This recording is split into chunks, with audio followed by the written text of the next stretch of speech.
Hi everybody, thanks again for coming out tonight. We'll get started here in just a second. Obviously local style, right? Our presenters, talking story with the crowd, we'll call them up as they go, but don't want to keep you waiting any longer. We've got a few different presentations for you tonight, and then we should have some opportunity if any of you have questions once the presentations are concluded. My name is Jordan. I work in Councilmember Sugimura's office, and to get things started, we'll invite Council Vice Chair yukilei.sugimura. Thank you, Jordan.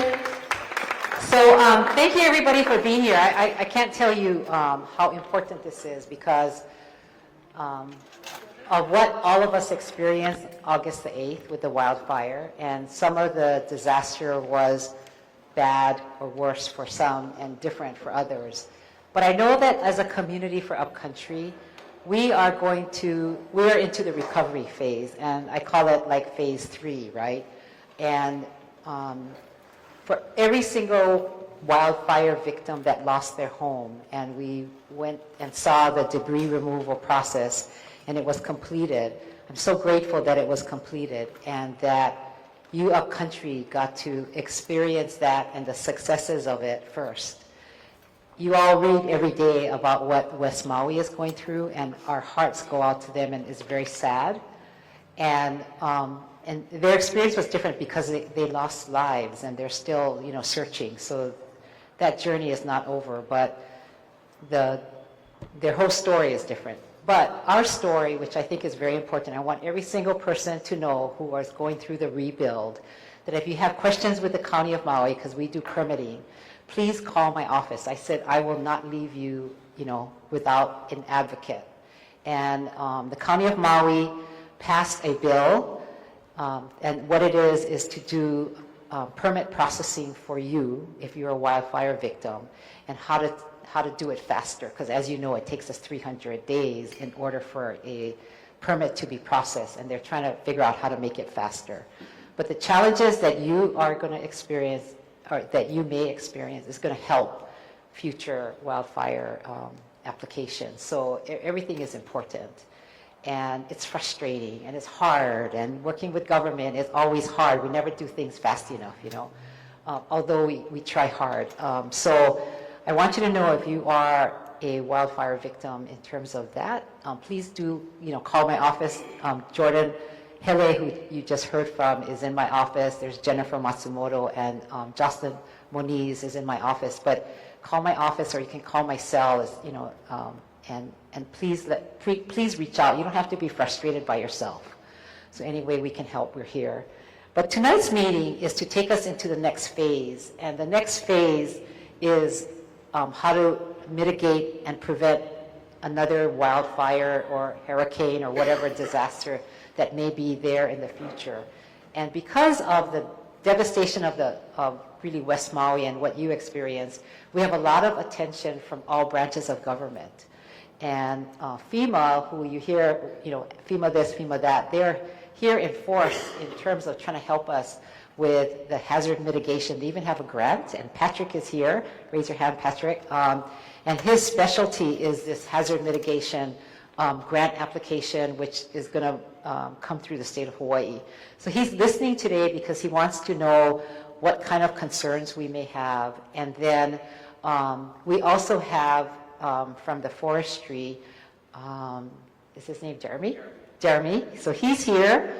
And of course, the impact of the fire, we're all learning, and I'm learning how to take us to this next step. But I want you to know that that is the purpose of tonight, to see how we can take the next steps as a community. I would hope that some of you who may be interested will sign up to work on this, because every single one of your homes is your kuleana for making it safe, and I want to help you get there.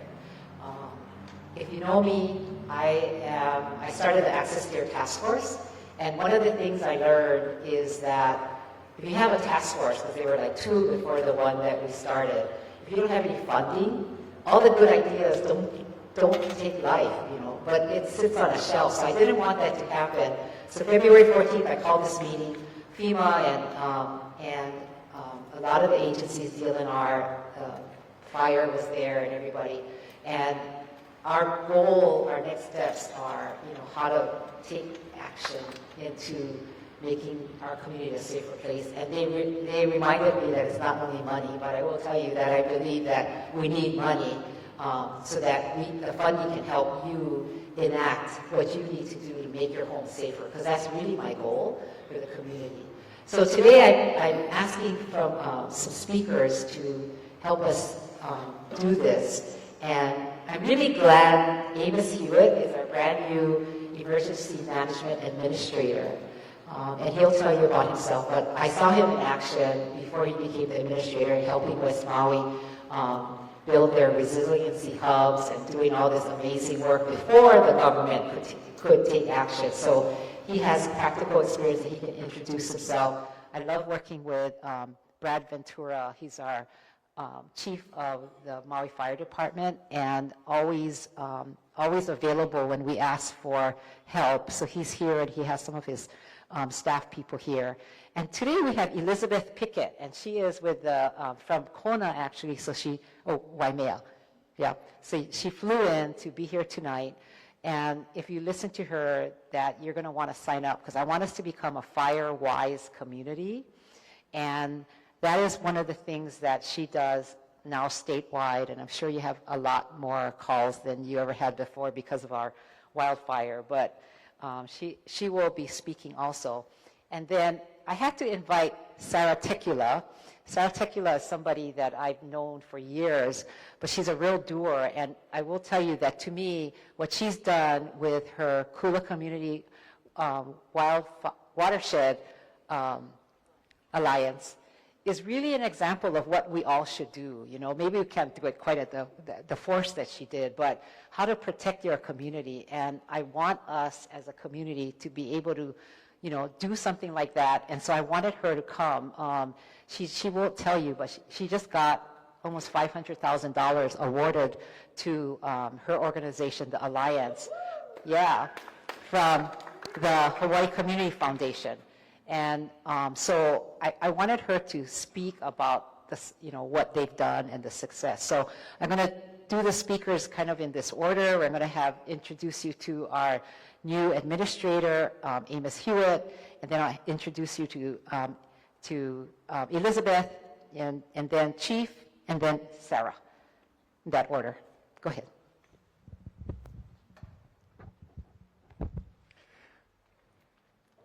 Aloha mai kako.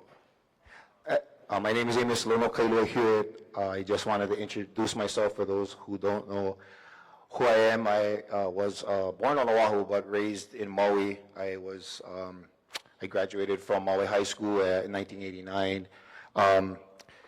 I married a Lahaina girl 32 years ago. I've been with my wife for 32 years. I have three children. My oldest is a firefighter.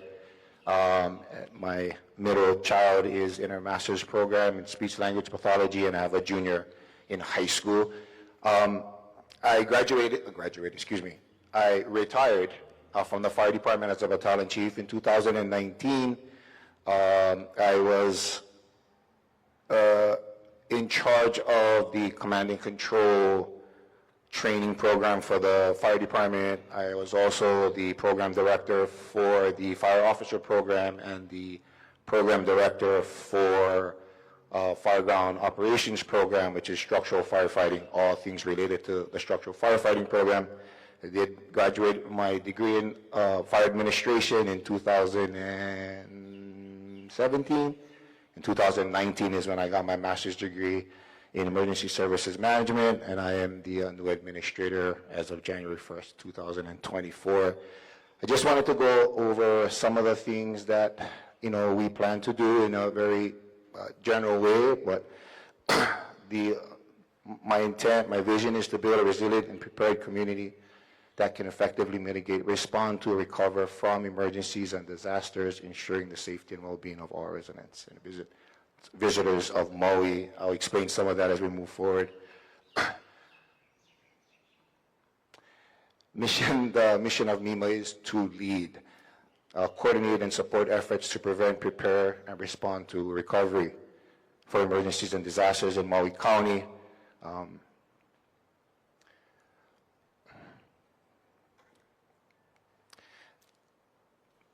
look in our agency to employ all of these guiding principles. We look to be proactive. We do not look to sit down and wait. We look to improve in everything that we do. We're looking for partners, and I'm going to ask for all of you guys' help a little bit later on, but we're looking for every partner, any person that wants to help with the effort to make Maui resilient. That's what we're looking to do. We look for every relationship that we can create moving forward to build a more resilient Maui. We'll talk about that a little bit more as well. We are and will continue and strive to be very transparent with all of you.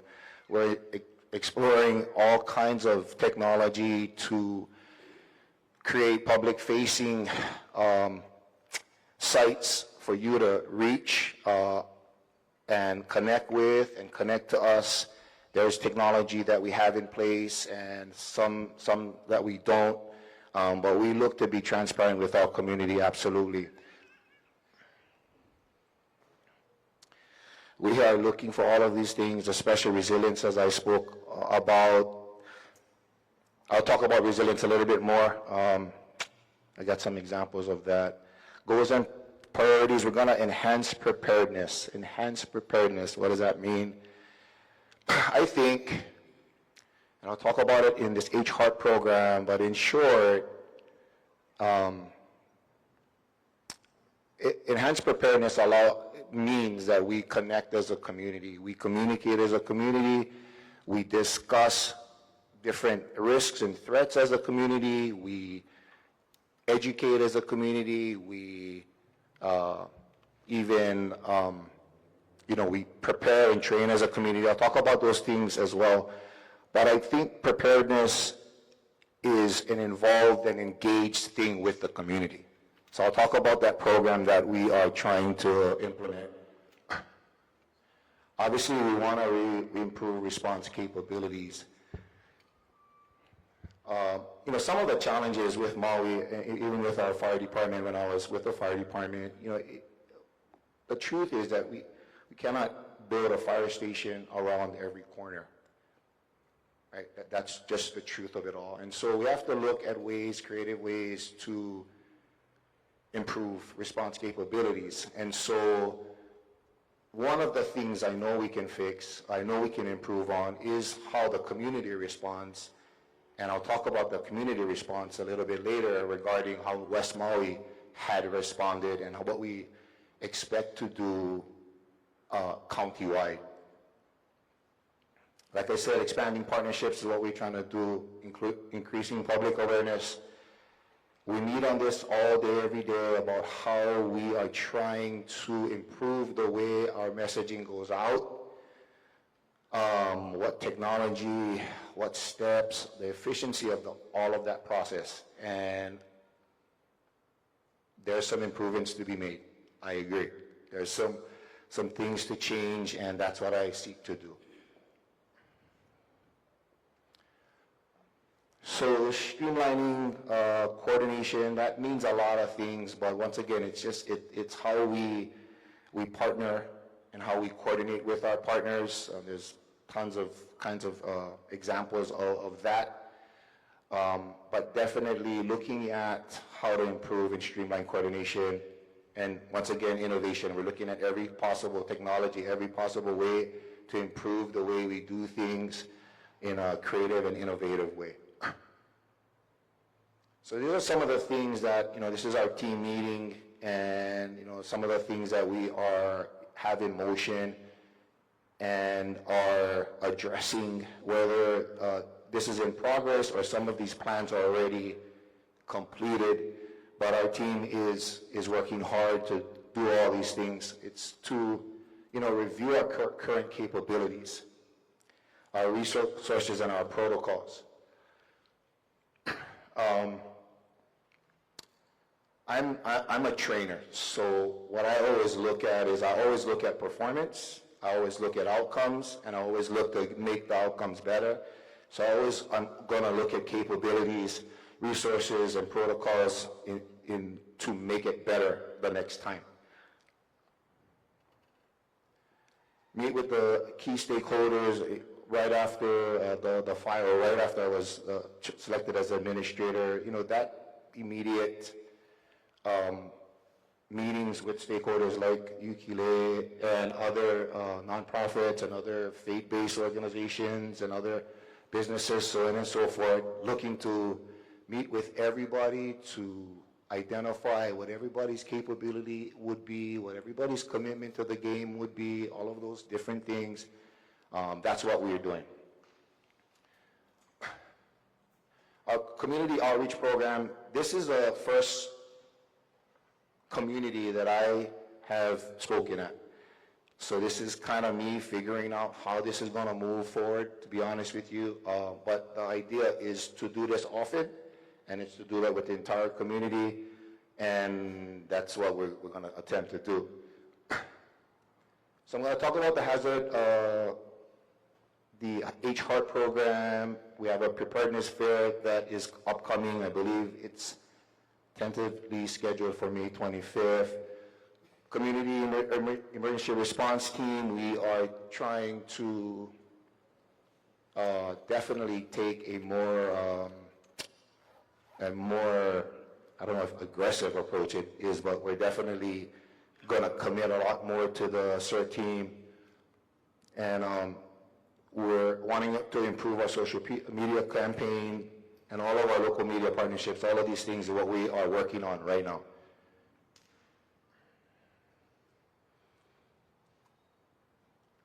You know, moving forward, I mean, I'm a planning guy as well, so I like strategic plans. I like to look far into the future. I like to look 5 and 10 and 15 years out on something and then come back to what I'm doing today and what I'm doing tomorrow, so on and so forth. So we are developing, actually our strategic plan is almost complete, but definitely very close. We have an IMT development plan that is complete, which is a guide to building our incident management team. That incident management team plays a really important role in supporting the incident commanders on the ground. And so one of the challenges that we have faced, the entire government, including, you know, MEMA's responsibility to the incident commanders on the ground, is the positions at the EOC, or the positions to support the incident on the ground.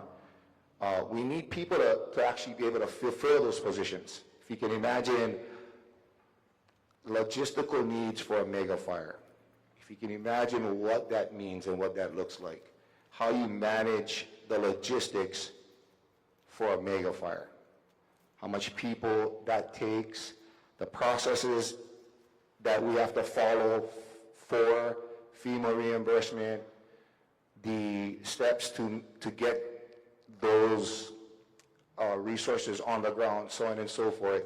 The IMT is a solution to expedite that for the next big one. And not only for the big ones, but also for the small ones.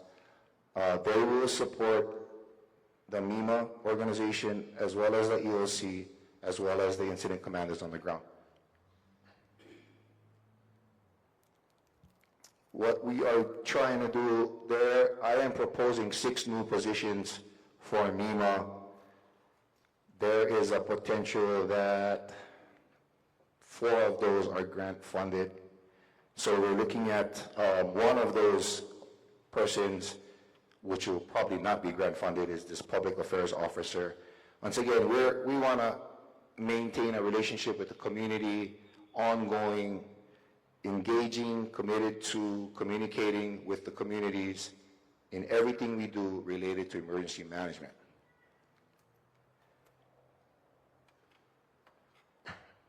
So some of the situations that, or the thought process is around understanding what our risks are. Some of the challenges is, like I said earlier, with fire stations and fire trucks and firefighters, we don't have that around every corner, right? And so part of what we need to discuss as a community is programs like Firewise, right? Where the community takes a lead role in protecting their homes that minimize the risk to the houses burning down, right? And so as part of this kind of outreach program, part of it is going to be an educational piece with the community. This is from our hazard mitigation plan, Maui hazard mitigation plan. It outlines risks and it'll include what government resources are available to address those risks.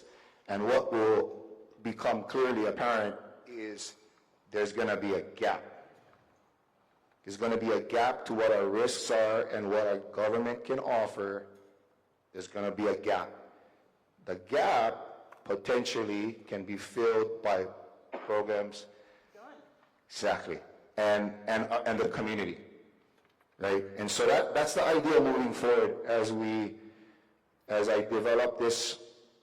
Well, I'm not developing, I'm actually following the HYEMO's HR program, this conversation with the community in regards to what our situation really is, what our resources really are, and what programs are available to fill the gap. That's what we have to try and do together for us to really be resilient for the next one.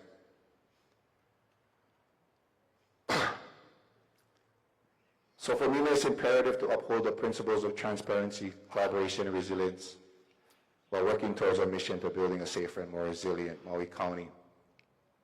We focus on preparedness and partnership. You guys can read. We are committed, my team is committed to all of these things and to work with you in a very committed way. What I'd like to share is when I was called by the mayor's office on August 10th, and I was called to Napili Plaza, and communications was down. There was no cell phones, and so I ensured I was assigned out there, and the general task was, there's chaos out in Napili. We don't know exactly what that is. Can you go out and go fix it? So at the same time, firefighters were calling me from out of state, and they were flying in, and we went out and we went and tried to stabilize Napili Plaza.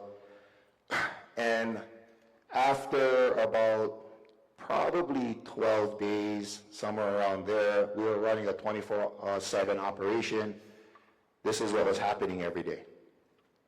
The community that would come down to Napili Plaza, we would engage in daily prayer every day. And so the experience for me was amazing. And what I want to really point out is that the community response to this event was incredible. As I was going through the process, I was thinking if there's any way that the government could outperform the community, if there's any way that could possibly happen.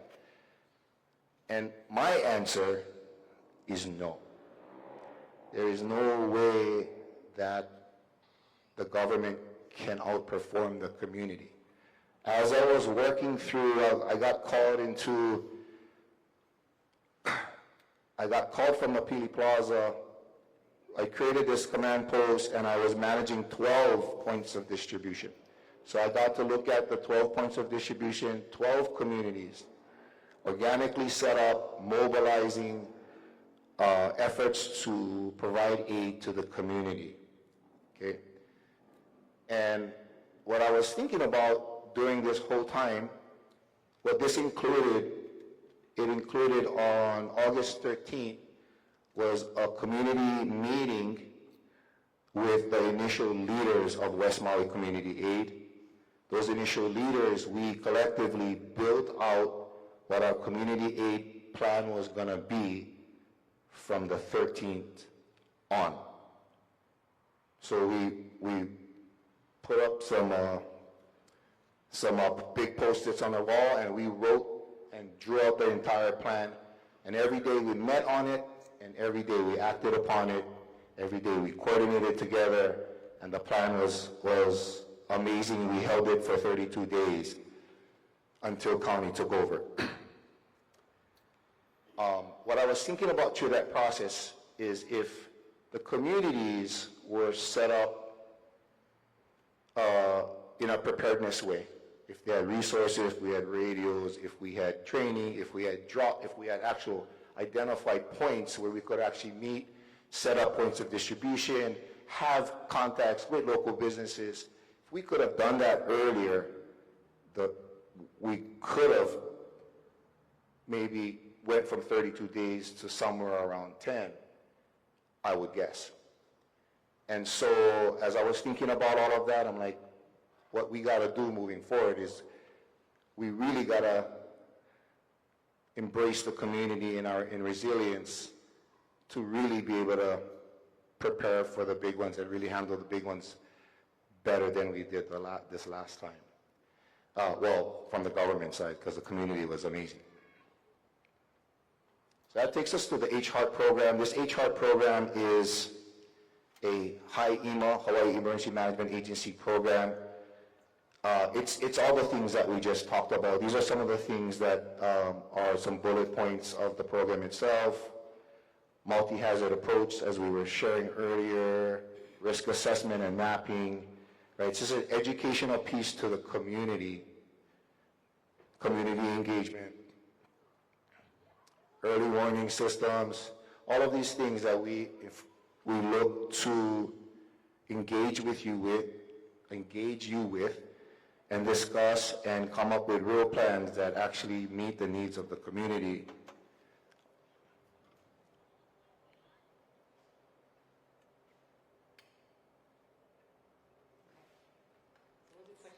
Thank you.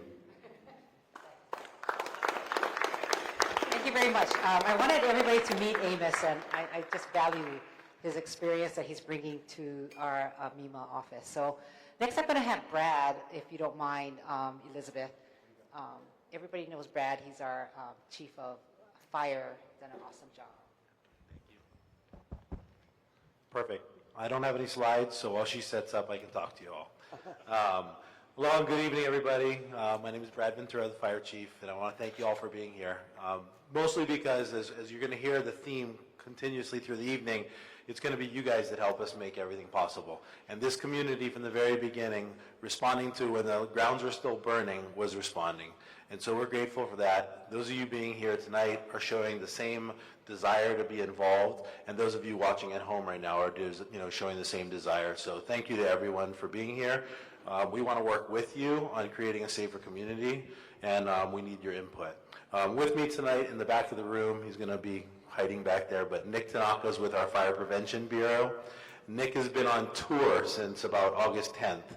And when I say that, it's because our Fire Prevention Bureau has been requested to do probably 20-fold what they've been requested to do over the last 5 or 10 years. And as Councilmember Yukilei mentioned, trying to get communities to be a little bit more fire prepared, fire wise, is something we've been preaching for years.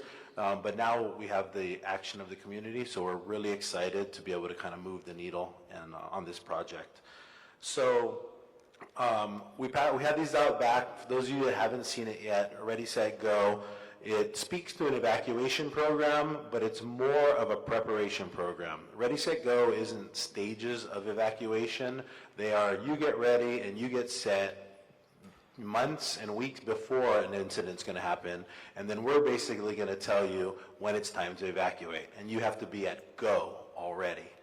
Some people look at this and think they're going to get a ready warning, so we have time, a set warning, the fire's getting closer, and then a go, which is get in your car and leave. If you read through the book, you'll see the ready and the set's going to take steps to take place months and months in advance. And I know Elizabeth's going to talk quite a bit about the programs and the pieces of that, so I won't get too much into it. But I just wanted everybody to realize that program is out there. We share it with you, and we want you to utilize it. The requests that we've had of our Fire Prevention Bureau since August that I mentioned, we call them RFSs, or requests for service. And a lot of them are phone calls or emails to our department asking us to check out what may be a fire code violation. The process that we take is it'll be assigned to a fire prevention inspector. They're broken down by districts. So if you and your neighbor call fire prevention, you'll probably see the same inspector on both of your properties. And what they'll do is they'll come out and they'll review the item in question to see if it's against the fire code. Just to give everybody an idea, the brush code in the Hawaii Fire Code and the Maui adopted fire code is that anything 30 feet from a structure has to be 18 inches or shorter. So, as we mentioned in many of these Kula meetings, a good fire-wise and safe community isn't a community without trees. It's a community that has hardened homes, prepared fire breaks, and community involvement, and then a response capability to protect the homes when needed. But we want to do all the front-end work so that we can create a safest community we can before we have to respond to a community that's not as safe. So that's access to your homes, water supply, and then just keeping good housekeeping around your homes. A lot of the calls that we get are about people's neighbors. And we will go look at people's neighbors. We're happy to do that because if it's a fire code violation, we will address it with them. The way the process works is if we identify a fire code violation, we will give the owner of the property a notice of warning. They have 30 days to correct it. After that, we give them a notice of violation, which means they're going to be getting fined, and then they have 30 days to correct it. If they're non-compliant at that point, our department has the ability to then hire somebody to clear or take care of the fire code. So we'll have the right at that point to enter property. So if a complaint is made about a fire code violation, our Fire Prevention Bureau will try to do their best to communicate with the person making the request, but realize there's a good potential that the grass or the debris or the tree or the issue might take as simple as 90 days or greater to actually be removed because of the legal process we have to follow. So the sooner you can call them in, the sooner you can be put in their queue. If you request the Kula inspector, for example, who's not here tonight, to come, he'll put you on his list. He'll give you a call at his earliest convenience. But at this point in the game, just realize there's probably 40 to 50 requests on his plate already, but they're going around the community regularly and they're trying to make contact with neighbors and make things safer. So don't hesitate to reach out. We're also going to try to obviously expand our prevention bureau in the coming years because of the demand that's on them and has been on them over the years. So that is something we'll be working on. There are tools all over the internet. The Ready, Set, Go guide, you can just look up Firetopia, which falls under the Community Planning Assistance for Wildfires, and it's kind of how to plan your community. So if you are a HOA and you have board meetings and such, you can get together as a community and try to create just a safer area within the Kula, Makawao, Pukalani area. The other thing is, we're working with HWMO pretty closely. They have been on tour with Nick a lot as he kind of goes around to neighborhoods because we're trying to get out to create fire-wise neighborhoods where we can. I think our county has 4 right now, and that includes Molokai and others. So we're obviously going to want to expand that, and the request to expand that has been huge. Speaking of our community up here, which I am a part of, and I live in Kula, the additional resources which are overdue and have been asked for years but take years to come in as well. We just replaced the Kula fire engine with a brand new pumper, so that's a great addition. 2 years ago, we did get funding for a tanker for Kula, so we've recognized that the water systems up here are a lot of times on standpipes and such. So if we can bring the water to the fire so that we can catch a fire at its incipient stage or a room and contents fire, then we'll have a better chance of saving homes up here. We've also increased the capability of the off-road wildland vehicle that we have in Kula. We've upgraded it to a more capable vehicle. When we talk about this district, Kula is actually the biggest district. It runs all the way out to Kaupo. So you just think about how many miles that one fire station has to be responsible for. So we recently had a fire out there, and of course, the time that it takes to get out there and sometimes the age of the homes, we're up against time battle that we can't win, and so by the time we get out there, houses are burnt down. But there's no hydrants out there as well. So when we have wildfires or we have house fires, we'll soon be able to take a tanker with us immediately. Prior to that, the nearest tanker is down in Kahului. So that'll be a good improvement for this community. Additionally, in Makawao, those of you that have been past that fire station have noticed some construction. We're adding a second bay to that fire station. And in this year's budget, we've asked for a wildland truck for that fire station as well. There's more and more places that we have narrow, long driveways. Our big engines can't get down, but we want to get to these houses as quickly as possible with suppression capability as well as medical response capabilities. So these trucks will help us with that. The only other thing I was really going to say is that, you know, when we revisit our community wildfire protection plan, which is going to be headed by Hawaii Wildfire Management Organization, we're going to have public meetings, and it's important to have the community come out. As I'll call him chief because that's what he is to me. He was a chief in our department for years.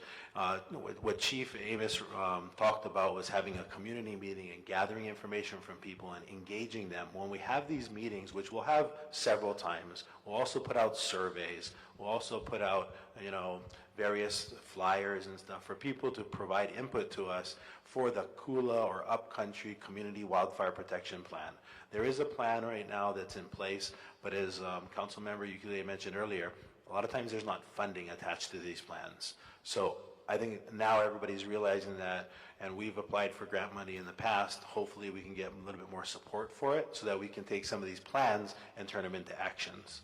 But that's all I have for you tonight.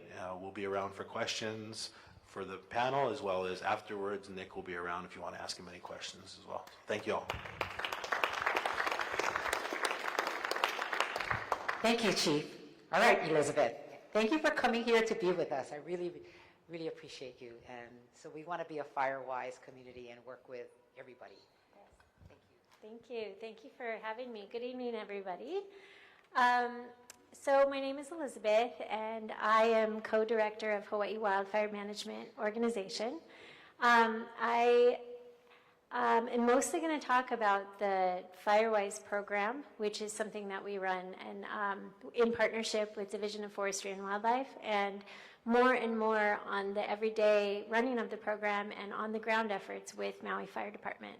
So I'm going to dive into that, but first I'm going to start off and just talk about fire in general, wildfire trends and patterns across the state. What we're finding as we've been on tour, as Chief Ventura says, is that everybody is coming to the table concerned, motivated, in some cases inspired, but with a different level of knowledge about fire in Hawaii in general. And so we've put together some information just so that everybody can get caught up and we can be building from that same foundation of understanding. So first I'll just start off with a little bit about our organization. Our organization has been around, and I apologize for my voice, I've been presenting like a lot. So our organization has been around for over 20 years. And it started off on Hawaii Island, which is actually where I'm based, in the year 2000. And it was because we had fire department, state forestry and wildlife, Army fire chiefs, and some ranchers and farmers and community members, and even a couple conservationists that were getting together for a different reason. And then started having a conversation that we were seeing more and more wildfires. We're seeing land use changes and declines in agriculture. We're seeing a lot of grass growth, and nobody's really tracking it, and we don't have a lot of programs available that protect communities and natural resources from wildfire. And so they decided to create our nonprofit as kind of a de facto arm, collaborative arm of all of our agencies and interests to deal with wildfire. And so within a handful of years, we were invited to start working on Maui, and over the years, we've gone statewide and now Pacific-wide, and because a lot of the issues that we see here also exist across the Western Pacific. So we have projects in Palau and Guam and Yap and Micronesia, and really this is a Pacific-wide problem. So we have stuff to do around our own homes and yards, our community, our islands, and even really our whole region. I actually want to come back to this really quickly and just say, we've also become a clearinghouse of a lot of information science, a lot of other resources that I'm not going to talk about today, but we have programs for all kinds of different sectors. We work with teachers, land use planners, we have information available for farmers and ranchers and things like that. So if you wear any of those other hats, you can feel free to get in touch with us, because we are kind of the hub for all that kind of information, education, training, support, projects, mitigation, things like that. And as Chief Ventura mentioned, we also work with emergency management, fire department, and forestry and wildlife to develop community wildfire protection plans. And we're really looking to get started on the update for this area as soon as possible. And just a quick plug, if you see we run t-shirt campaigns and stuff like that, we're entirely grant funded and fundraiser funded. Even though we work on behalf of and with and in strong partnership with our agencies, we're just a conventional nonprofit trying to hustle for our funding. So here's some of the basics on wildfire that are really important for all of us to really understand. So what we see in terms of what's going on with wildfire in any area has everything to do with what's going on with people, climate, and fuel. And in Hawaii, we have a recipe for increasing wildfires. We have lots and lots of human-caused ignitions. So only 1% across the state of our wildfires are due to lava and lightning, which are our natural sources of fire ignition. 99% of our fires are caused by human activities. Part of it is arson, part of it is intentional, but about 75% is on accident. And this is a big deal. So we have increasing human-caused ignitions. We have a climate where we have heavy rain events that cause a lot of green up in our vegetation, and then they're followed by drying periods and drought. And we have very combustible buildings, towns, and vegetation. And so we just have this, we have everything going in the direction to see increasing fires. When we tell the story of wildfire in Hawaii, there's a lot of parts and pieces. There are a lot of things that come together to create the risk we have or the safety we have. So one way to think about it is that there's something to do on all these fronts. Hawaii and the Pacific are burning. We have ignitions, starting by people, mostly campfires, barbecues, outdoor cooking, vehicles, equipment that sparks like welders and grinders, all the way to utility lines and fireworks, people driving on dry grass, off-road vehicles, etc.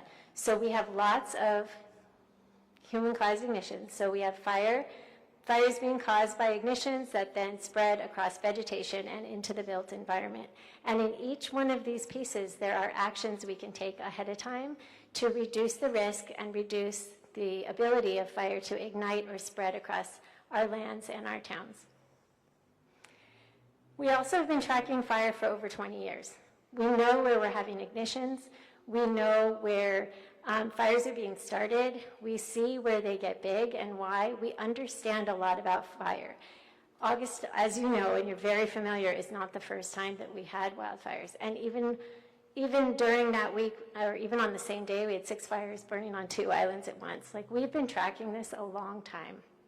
And so you can see wherever people go, where there are roads, where there are trails, human access areas, we have fire ignitions that have required a fire department response.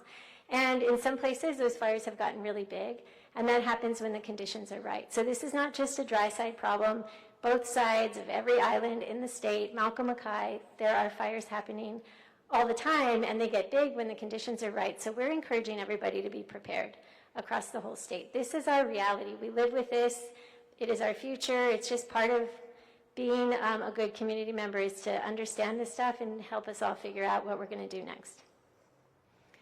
I quickly typed in Kula on the wildfirerisk.org website, and you can see the way it comes out in terms of some of the things that they look at. This is a national model that has some of the better and more accurate wildland fire data for Hawaii entered into it, so it's a good place to look. And the way, that the different variables they're looking at, you can see here that Kula has a higher risk than 86% of other communities in the U.S., and basically all of Hawaii's numbers are like this. There are very few places that aren't really high. But you can see they look at risk to homes, likelihood, which is based on ignitions, exposure, which is like where there's wind, where there's drought, etc., and underserved communities. So we have all of those things coming together where we have a lot to work on, but we have a lot of opportunities to work on things as well. And what I like to say about wildfire, if you're new to it and you're concerned, is that we're really kind of lucky with wildfire risk, because different than other hazards like floods or tsunamis or hurricanes that we have no say over and we're just stuck with whatever happens, with wildfires we can reduce risk, we can manipulate the environment, we can make things more ignition resistant, we can manipulate fire behavior. If fire does start, if we don't put fuel there, it won't burn. So fire can only travel where there is fuel, and we have a lot of say about that. Fires can only happen when fires are ignited, and we have a lot of say about that. So this is actually sort of hopeful, and the things that we can do is reduce ignitions from happening. We can all be more careful when we're doing things with barbecues and campfires and grinders and welders and vehicles. We can all be more careful. We need to think about how we're managing land and reducing our fire fuels. How we manage land and water is a huge piece of this, but so is how we manage and maintain our built environment and our homes and neighborhoods. And that's the part where the FireWise program comes in. So FireWise is a national program. FireWise USA is a trademarked national program, and it's run at the national level by the National Fire Protection Association, which is the fire code that we adopt at the state level, and we modify our fire codes per county. It's NFPA who runs that at the top, and in addition to codes and training and things like that, they really wanted to see communities empowered with knowledge and kind of support and structure to start taking their neighborhood risk seriously and to be supported in taking action. And so they developed the National FireWise program, but they don't directly implement any of those programs in any state. So who implements it in Hawaii is Hawaii Wildfire Management Organization. In partnership with State Forestry and Wildlife, we host the program. And then on the ground, we carry it out with our county fire departments. And so we have been already for years working to support communities who express an interest in becoming FireWise and being part of this program. And now, like Chief Ventura said, it's really picked up interest, and we're trying to support as many people to be a part of the program as possible. Real quick, there's 2,400 FireWise communities in the nation. Before August, we had, I think, 12 or something like that, and then, or maybe 14, and then with a few more in process, and right now we have 30 and growing. And so there's been a huge uptick in interest in the FireWise program, and we have over 100 resident leaders, which are people in FireWise communities across the state who get together and are taking action and really trying to lead their communities forward. So at the national level, the FireWise USA program has a vision that even people and communities that are in fire-prone areas can be safe. I mean, they have specific language around this, that basically a house and a community in a fire-prone area can be compatible with that environment and can be adapted and adjusted so that they can sit there, but still enough actions have been taken where they can be protected and they can survive, resist fire, survive fire, recover well after fire. And they organize the FireWise program around this vision that we can get to a place where we are managing our homes, our yards, and our communities to be safe, even in a bigger picture fire-prone environment. That said, the FireWise program is a lot of words on this slide, but essentially it's informed by science. Jack Cohen is this sort of megastar fire science researcher. He's been working for decades with lots of different teams. They basically burn houses in a big warehouse, they're throwing embers at these houses, and they're testing building materials, roofing materials, windows, plants, plant spacing, all sorts of things to sort of mimic the real world and throw embers and fire at it and really test out what works. And it's all based on science to make sure that the recommendations they offer are really going to be impactful and keep you and your home safer. And then there's also the Institute for Business and Home Insurance, so Business and Home Safety, that does a lot of research as well. So FireWise works with these teams to offer their guidance.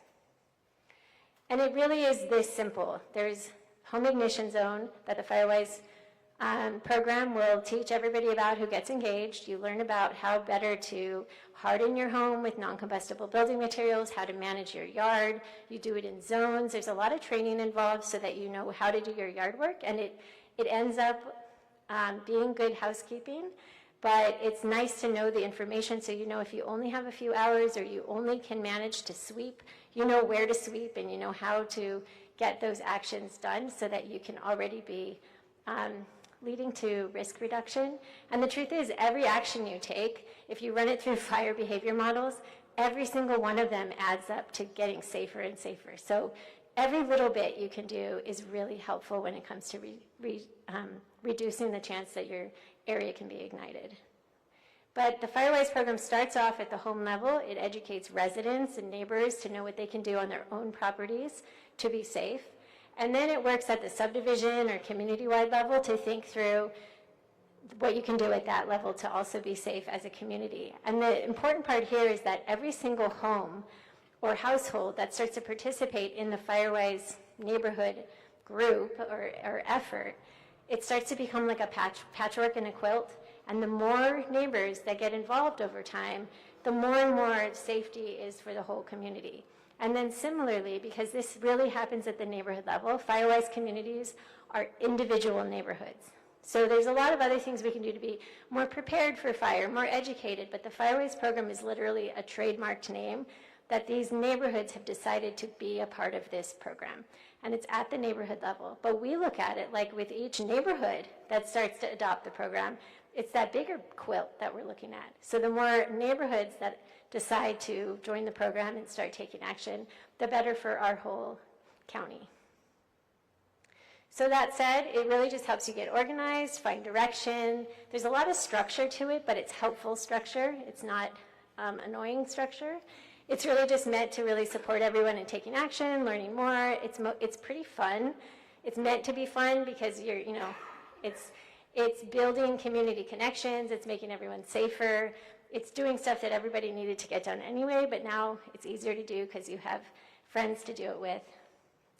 And it's pretty simple. So the first part is if you're interested or if you want to tell people about this program, it's really as simple as getting a handful of folks who live in the same neighborhood to commit to being the movers and shakers to try to get something going. It's as simple as that, but the commitment has to be there. It doesn't mean the entire neighborhood and everyone in it already needs to commit. We just need a few people to decide that they're going to take the lead for their community. Sometimes it happens within a homeowners association. Sometimes like a subcommittee. Sometimes it's just a few people in a living room that decide we're going to do this and how should we start and how are we going to rally our neighbors and how do we draw them in to entice them to learn more or to take part. Or maybe you already have like a small group of folks and neighbors that would already want to be interested. But it looks a lot different in every community, whether it's a gated community, a homestead community, a neighborhood with an association, one without. We see FireWise communities look like all kinds of things. You self-define the boundaries. It usually makes sense geographically or socially or according to what people associate with their neighborhood. So it can look like a lot of things. It's meant to really be customized by what makes sense for that community. And once you have that commitment and a couple people deciding that they're going to take action, then you get in touch with us, and fire department and forestry and Hawaii Wildfire will go and we'll do a walk-around assessment. And we'll provide our recommendations, the areas that look like they really need mitigation, some ideas for projects, and then we hand it back to those movers and shakers and they make an action plan and do some projects. And there's a lot of support along the way from our organization. We have a statewide FireWise network that has quarterly meetings. There's a lot of peer learning, peer inspiration going on across the whole state with folks doing the same thing. And then you just keep track of all that, and there's a portal that you upload all that to at the end of the year in November, and then you make, if you tick all the boxes, which are pretty easy to meet those goals, you're nationally recognized. And that opens the door for extra funding for your projects, for more opportunities to learn. There's a lot of benefits. So I think the next slide, this is just to show you a lot of the communities that are already engaged. We have 2 more on Kauai that aren't listed. There's a lot of folks who've reached out, but we haven't started their hazard assessments yet. But you would be a part, whoever gets started is going to be a part of a really big network of folks who are already working on this at the neighborhood level. And then, we have this slide like, why do it? And why join Firewise as a neighborhood, and why participate in the bigger network? And really, it does provide a framework for action so that you can figure out how to get started. We help you with that. We help you think through how to engage your neighbors and how to get something off the ground. The NFPA leadership for the Firewise program says being Firewise doesn't mean you have it all solved or that everyone's engaged. It means a bunch of people who live in one area have recognized and kind of reckoned with the fact that you're in a fire-prone area and there's a lot to do, and you're going to start working on it. And so the idea is that the longer you're in the program, the more stuff gets done and the more people get engaged. It's an opportunity to learn more about fire, to feel safer, to build community, to build resilience, to have another way to bring folks together in something a lot of people agree about.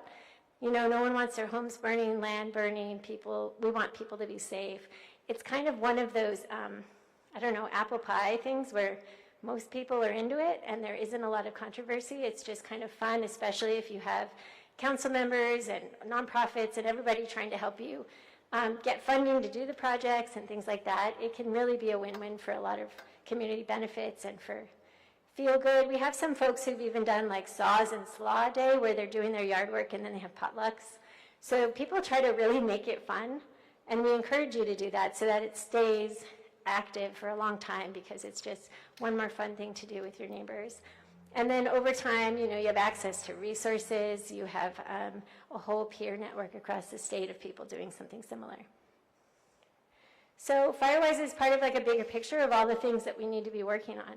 It connects to work on the landscape level so that we are also working toward resilient landscapes, and it helps when we start thinking about the bigger community projects, often include evacuation routes, perimeter fuel breaks, access for the fire department, for firefighting, water resources. We can start thinking through all the pieces. And it's kind of amazing when all of those parts start to come together, and many of our Firewise communities have been a big part of inspiring or lots of action where there wasn't, or it was the missing piece and now it can connect to the bigger whole. So we've seen it go lots of ways, but it's an important part.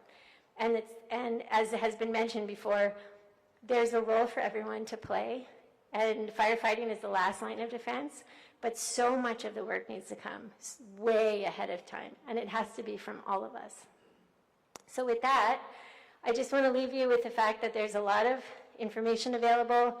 We have the Ready, Set, Go preparedness guide, which, like Chief Ventura said, these are not Firewise resources. This is not part of the trademarked program. This is just available to you from Fire Department, Hawaii Wildfire, State Forestry, Emergency Management. We all have worked hard to develop a lot of different information and other kinds of support resources. So they're available to you on our website, Fire Department website, State Forestry website. There's a lot of places to look, and we've been at this a really long time. So we have some, we have 20 years of things we've been building and just waiting for people to want them. So we hope that, you can make use of those. So with that, you can email us if you decide to get started. It's as simple as just sending us an email and say, we have our people and we kind of have a sense of where the boundaries will be. Can you come do a hazard assessment and get us on our way? And we will say yes, and we will schedule that. So I don't know, I guess we're doing questions at the end, but you can follow up after the meeting or by email or anything that makes sense. So thank you.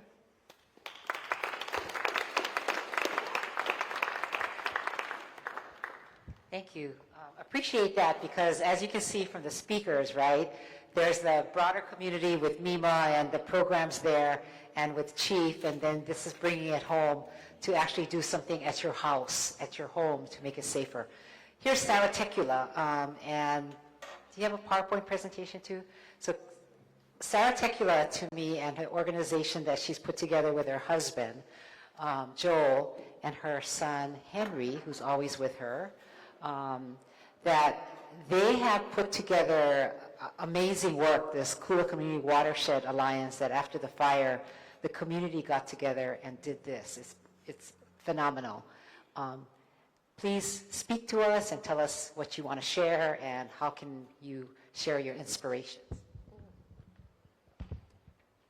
Thank you, everyone. Aloha kako. Thank you for being here tonight.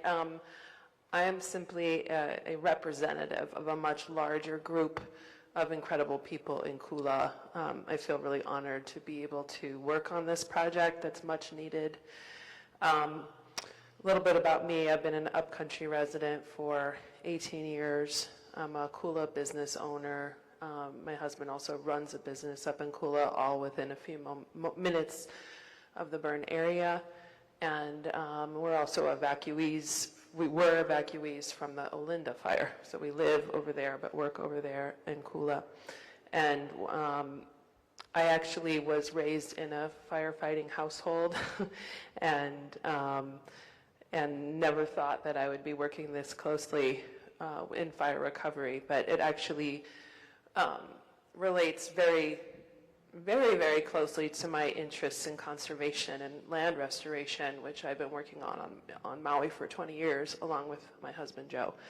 And so it turned out that the kind of work that was needed in Kula was the kind of work that we've been doing and working on already. And also I've done a lot with nonprofits on Maui, and so it was a comfortable place for me to be able to get an organization up and running. So I say with humility that I'm honored to work on this project, but I'm just a piece of the puzzle in Kula.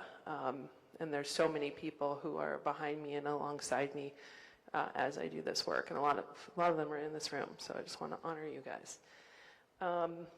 So I guess we can start on the first slide.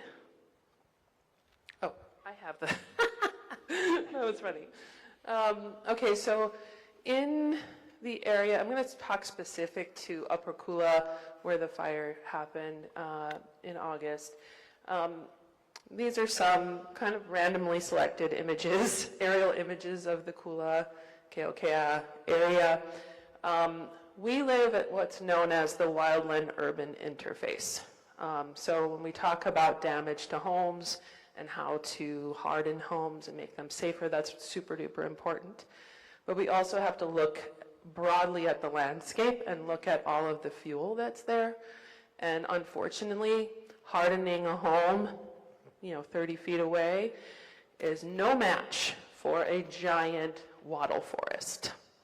Okay, so the Kula Community Watershed Alliance is it's not looking away from the important recovery work in, the built environment, but it's looking at sort of the elephant in the room in Kula, which is most of what burned in Kula was a 200-acre wattle forest that was not managed and provided a lot of the fuel. And so there's something that could be done about that. And it turns out people in restoration ecology and conservation know a few things about doing this kind of work. And just as an example, Joe, my partner and husband, has been doing a vegetation conversion project, I guess you could call it, just up the road on Crater Road, converting a dominant eucalyptus environment, 43 acres, to a 100% native forest environment. And in just 12 years, you can walk under a full koa canopy. So it's in our lifetime that we can see this conversion happen. And so the Alliance was formed because we saw the aftermath of the fire on the landscape was a major erosion hazard. And also a huge likelihood that all the wattle trees would just grow right back, which they are doing right now. I'll move a little bit to show you a couple more images of, homes alongside these very thick, unmanaged forests. So this is a close-up of our main fire fuel in Kula. This is the Australian black wattle, or Acacia mearnsii. It comes from a place where fire is a much more than 1% natural occurrence. It's more common to have fires in this type of ecology, and this tree really actually likes fire. It encourages fire, and also the seeds are more likely to germinate after fire. Also, it is known around the world where it's escaped its native habitat as a tree that dries up rivers. So if you can imagine what it does to the landscape, it actually contributes to drought. Even when we get real nice rains, even consistent, lovely, not kind of low rains, that tree is sucking up all the water and spitting it out into the air, essentially, through transpiration. So it's not holding it in the land, it's not holding it where it needs to be to protect us. And this is what it looks like when it's flowering. So that's when you know the seeds are coming soon. This is one swath of wattle in Kula. I'm not going to point out the landowner at the moment, so we call the fire department. But it's very, very close to the edge of where the fire was. Some people know exactly where this is. This is what a lot of it looked like. So this is what wattle out of control, unmanaged looks like. And now you're going to drive around. If you never knew that before, you're going to drive around and you're just going to see it everywhere in Kula. This is an example of an area that burned, and I'm not trying to pull any, it's just had a good imagery.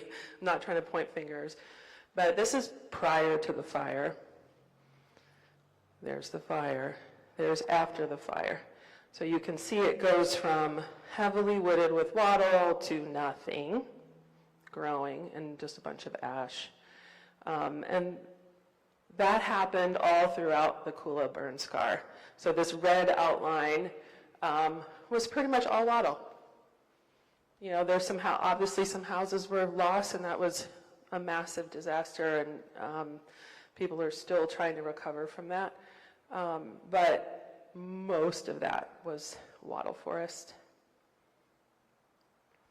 And you can see the comparison of the parcels, the land, the property lines, and the burn scar here. The yellow is the property lines, and the red is the burn scar.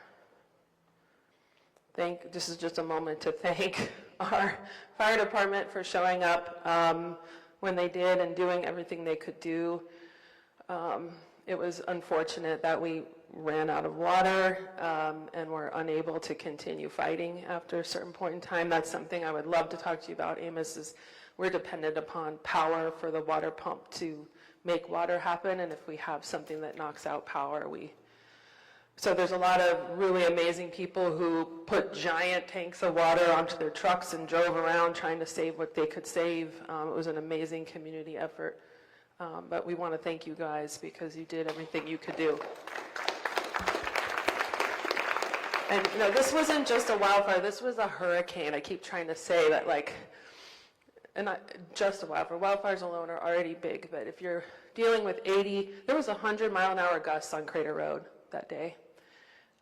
It was a real recipe for, well, I won't fill in the blank. We all know that saying. But again, thank you to the fire department for doing what they could do. So shortly after the fire, a team known as the BEAR team, the Burn Area Response Team, came through to survey the area. So I just wanted to point this out because just because you see an area that burned doesn't mean every acre is the same. Where you have the thickest out-of-control vegetation, where you have lots of just fire fuels thrown in the gulch, or you have just something really thick and unmanaged, you're going to end up with higher soil burn severity, and I'll explain in a minute why that's important. You don't see high soil burn severity in a grassland, because grass just burns quick and it keeps moving. It moves fast, but it burns quick. When you have wattle, it burns for a long time, and it burns underground, and it burns for weeks and months, and, you know, as the story went in Kula. So if you look at this map, you can see everything in red is considered high. When you have high soil burn severity, you have no more organic material in the soil that can hold it in place. Even the tiniest little stuff that you almost can't see with the naked eye is often there in the soil to hold it. It's gone. It's gone from everywhere that's red, and it's almost all gone everywhere that's yellow. And so what that means is a very, very high likelihood of erosion, or, you know, wind erosion, rain erosion, all of those things. We have the highest soil burn severity of all the fires that happened on August 8th, and it's because of the type of vegetation that was there. So when we realized we had this soil severity problem, the Kula community came together.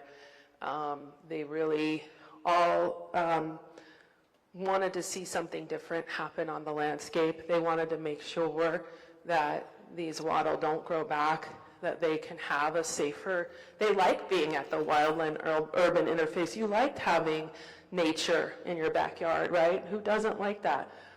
But we don't want the same nature that caused this disaster, or that fueled it, I should say. Causes remains to be seen. But we banded together and we started meeting regularly to talk about what we wanted to do and what we could try to do. And this was the day that the Alliance was born. So we came up with a four kind of step process.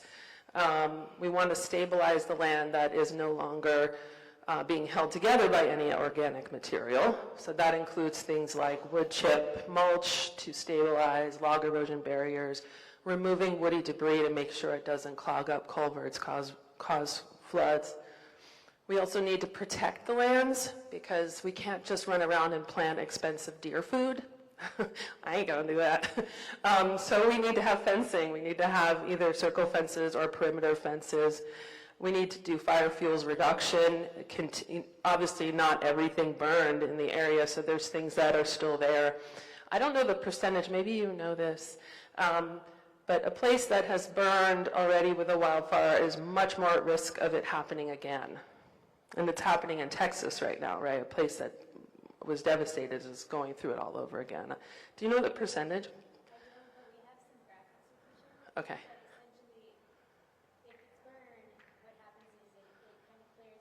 Yeah. Yeah. Yeah. Yeah. Yeah, no, so I know that was not on microphone, so I'll repeat what she just said. So essentially what we're seeing happen right now in Kula, and what we're afraid will be our next secondary disaster, is that when you clear an area with a fire, what's most likely to grow right back is something that's fire adapted, that is, the seeds actually like fire, like wattle, like conifers, like eucalyptus, right? That's pretty much all of Upcountry, guys. Is either conifers, eucalyptus, or wattle, unless people are making a serious effort to do restoration with native plants, which is a very good idea. So that leads me to the next step. So when you have native plants in Hawaii just know how to do Hawaii better than everybody else, right? They know how to hold water in the soil where you really want it. They hold it inside their bodies. They also hold it on the outside of their bodies through mosses, lichens. Do you know what conifers, eucalyptus, and wattle do? They repel anything from growing on them, under them, around them that could actually hold water. So we actually like lichens and things growing on the trees because that's more water. More water, more better, right?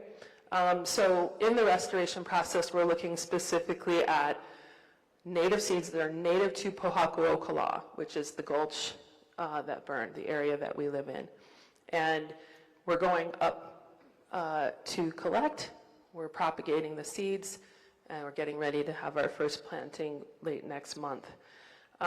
When you do, everyone's heard the term fuel breaks, right? Well, the traditional fuel break is that you have an area where there's no vegetation, right? What happens in Hawaii when you do that? When you have an area of no vegetation, what happens? Things grow in it. We're in the tropics. And so the practice that people like to encourage here in Hawaii is something called shaded fuel breaks, where you shade out those invasive species that are going to come back and that are going to become fire fuels. So the way to do that is plant something like a koa tree, couple koa trees, create a canopy so that you can suppress through the shade. Obviously you're not going to plant that right next to your house, so there's other things that you do near the house. But in the wildland-urban interface, you want to make sure that these very combustible fuels have no chance at growing or a much reduced chance. You still have to go in and manage those places. So our restoration plan has to do with that. We just received a grant, as Yukilei mentioned. Part of that grant is going to include a community greenhouse so that we can actually grow our own and kind of build community around that and educate around that. It also includes stabilization, fencing, planting, and on about 25 acres. But that's just a drop in the bucket. I mentioned earlier, it's like more like 200 acres. So we're very grateful for the support, and it'll get us going in a bigger way this year, but there's also a lot more to do. We're looking, kind of playing the long game here. When you work with the land, I've learned, you cannot try to hurry it up. The land wants your long-term commitment. It's not going to be a Band-Aid kind of thing. And so you want to befriend people who like to do this for a living and don't mind pulling weeds and don't mind building fence and planting and propagating. These are good people to keep nearby. And our goal really is to restore the watershed health. Watershed, that word watershed is more of a word that's more commonly used on the continent. Here we hear the term ahupua'a, very, very similar, where we're tracking where the water falls and where it goes on its way down the hill. In our case, in Kula, it ends in Kealia Pond and Ma'alaya Bay. So we want to also protect our entire ahupua'a that we are a part of and do our part in managing the areas that burn so that that soil doesn't end up down in the ocean or with our endangered species in the National Wildlife Refuge. That would be really bad. And of course, the fourth step is maintain. You can't just set it and forget it with the land. You have to keep building that pilina, that relationship, and take care of it. And so it's kind of fun to get together and do these outdoor weeding and planting, and even building fence can be fun. We also want to look at seed banking because, as we've heard, this is not going to be the last time this happens. And what we keep hearing is that there's not enough seed. So that's a huge part of this. So we hope that our community greenhouse can play a role in that. And the experts say the native forests are really what you want to control fire, especially in places that are at the wildland-urban interface, and for the reasons I mentioned. They know how to do it. Those plants have evolved here. They've been here way longer than any human being, and they really know how to behave, and we don't. So we should probably follow their lead. So the Alliance started early with a demonstration plot of what log erosion barriers and wood chips can do. We used all the material right there. We have a plethora. We have an abundance of fire fuels that need to come down. So we're realizing that we can do mitigation work and erosion control work at the same time. And this was set up before a lot of the agencies came around. And so we were able to show it as a demonstration plot and say, look, this is what the community wants to do on these large swaths of burned land. We actually simulated rain on there to see, and of course, right next to it, the waters were growing back, but here, they were not. And so it was a great way for us to bring people to show, like a physical representation of what the community wants to do, and also we've been able to replicate it in other places since then. And other neighbors have taken upon themselves to do something similar on their own too. You can see from this aerial image, it's just one spot along Pohakuokula Gulch that has that test plot. Since then, a lot of these areas have now have wood chips, now have some log erosion barriers. And what we're waiting for, I really want to bring this up. So from the very beginning of our meetings, we were very lucky to have a Kula resident who works for Natural Resources Conservation Service, NRCS. It's a division of U.S. Department of Ag. They have a program called the Emergency Watershed Protection Program. They surveyed all the land, and they decided on the priority areas that they were going to fund with this program. For Kula, they've set aside $2.7 million for erosion control. This map depicts all of the areas they intend to apply what they call treatments. Everything in green is wood chips. The red lines are clearing and snagging all the debris that fell into the gulch. You know, because you have a fire in this steep gulch, everything's falling down in there, and a lot of it, most of it's still there. That's a major flood hazard. So I'm putting this out there because I know this is on Akaku, this community has been waiting for this since November. We were very lucky that the local person who works for NRCS met with us every week, kept us up to date, made sure he reached out to every community member and came to us to make sure he could reach people that maybe he wasn't hearing back from, and we really helped that process along. And then, early November, they announced that they would give $2.7 million, and they recommended these practices. Since then, it's been a big question mark whether that's getting implemented or not. Well, we know it has to be. The money's been set aside. It's been set aside by the national office of the NRCS. It is now in a process between the Attorney General, the State Attorney General, and Maui Soil and Water Conservation Districts, who is the local fiscal sponsor who will receive those funds and then hire the contractors to come and do this work. The reason it's a little troublesome is this is a very, very large area of the burn area that really needs help. And if you remember the slide a few whiles ago when I was showing you the soil burn severity, all of the high soil burn severity is on this map.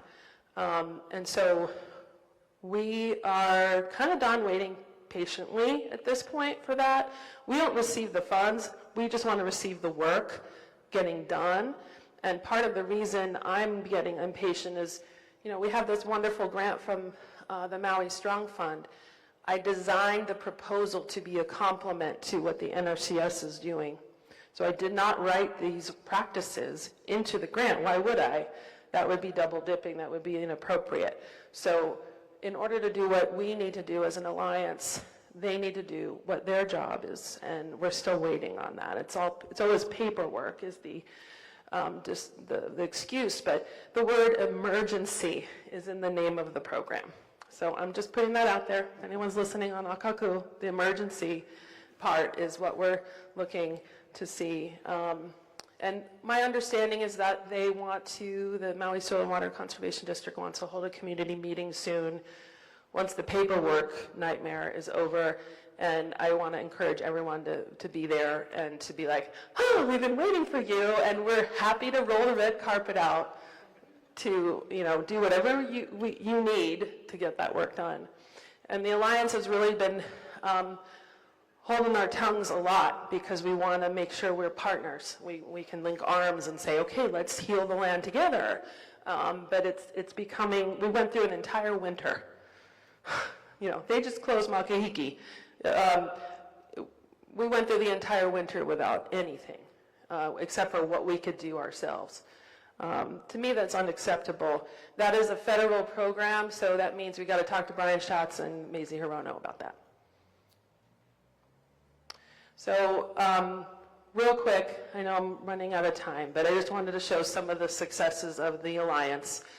While we wait, we've been able to take, 8 acres from being a mess from the fire, whether it's burned areas, down trees, unstable soils, into stabilized places. The one on the top you might recognize as the yard next to Kula Sandalwoods, and then the one on the bottom is on Kulilani. We have an issue with absentee landlords, vacant lots, And I don't know, it's a big problem. And, but we were able to get a hold of those absentee landlords and say, hey, can we just make sure your whole land doesn't fall into the gulch? And they're like, yeah. So we got permission to go in and do that, which is also suppressing the regrowth of those fire fuels. Putting this here, so in case you see this plant growing, this is the baby wattle, just pull it out. It's so easy to do when they're this little. It's a lot harder to do later. If you see them, just pull them out of the ground. That's the only reason for this slide is like most wanted. Just get them, get them. But if you want to be able to identify more invasive plants that you can pull out of the ground happily, we created an invasive plants of Kula guide. Actually, one of our friends here was a part of it. We have quite a few plant people in the Alliance, and they got together and made this guide. I also have a handout that has the link and the QR code, so you don't have to scan the screen. But it helps you identify the invasive species and know what to do about them. We've been gathering with volunteers and actually preparing for the first planting that the Alliance will do. Won't be a very big, fancy public thing because we want to really gather all the fire survivors of Kula and allow their hands to be the first ones in the soil. It's really important to do this to heal, but once we're done with that, we'll have some more public things. But we really want to honor everybody in the community and do it together first, and that's coming very soon. On the very first place that we did soil stabilization, the soils is ready now. It had a little rest over the winter, and it's ready now. And this is a group of volunteers that was just helping ready, build the circle fences to get us ready. We've also been doing seed collection hikes. This is the one on the left is up at Pu'upahu Reserve, thanks to Uncle Richard Silva, who brought us up there, Haleakala Ranch. We're able to collect mamane and a'ali'i and even some iliahi up there. And then the one on the right, we had a collection up at the Skyline Conservation Initiative Forest, that 43 acres that my husband Joe has been restoring. And we had a workshop on how to propagate, and people took seeds home with them, and they're sprouting. I'm getting photos of everybody sprouting seeds, and it's super exciting. And what we're looking for is something that looks like this. This is a 12-year koa shaded fuel break. Beautiful, right? And it's actually a relative. The koa is a distant relative of the wattle. So it's kind of appropriate to kind of bring the right cousin back. And great, YUKI shared the great news. We were just offered a grant that is going to help us. You know, in the last 7 months, we've been really going kind of hand to mouth, month to month style with, you know, we did get some great donations and contributions early on that helped us get launched. You know, Danny Boren at Skyline underwrote support for 3 months to get us launched. He's very quiet about that, so not many people have heard that, but he was a big part of making sure we had support to get started. And but now we can actually look a year ahead and go, okay, let's implement some of these longer term projects that we want to do in Kula.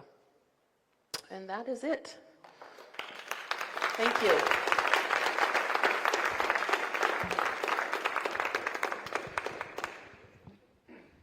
Exciting, right? I mean, just look at all of the resources here, and then to see what Sarah Tekula and her group with Alliance has done, along with many of you in the audience here who are really victims of this wildfire. But we can make this a proactive step forward, and that's the intention of tonight. And we're going to take questions, but what I would like you to do is that anybody who signed in, we want to, reach out to you and see if you want to participate. And if you do, we'll get together and we'll figure out how to do this. Need the help of Amos. Thank you very much for joining the county team. I'm going to call you Chief from now on.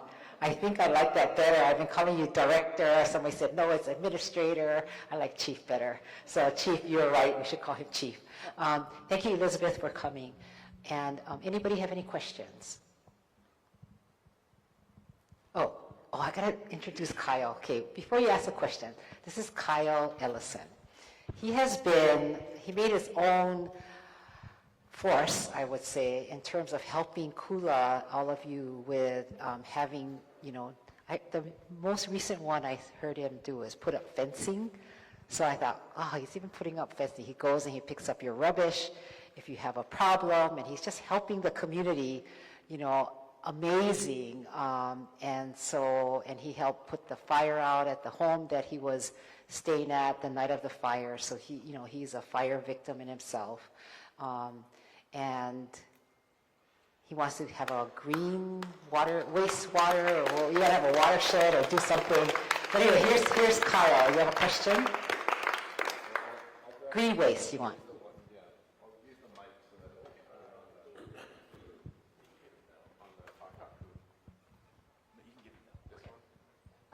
Thank you, Yuki. Okay, right on. Thank you. First off, I want to thank you, Yuki, for having this gathered here tonight. Thank you, everyone, for being here. I want to 100% support literally every single thing Sarah just said.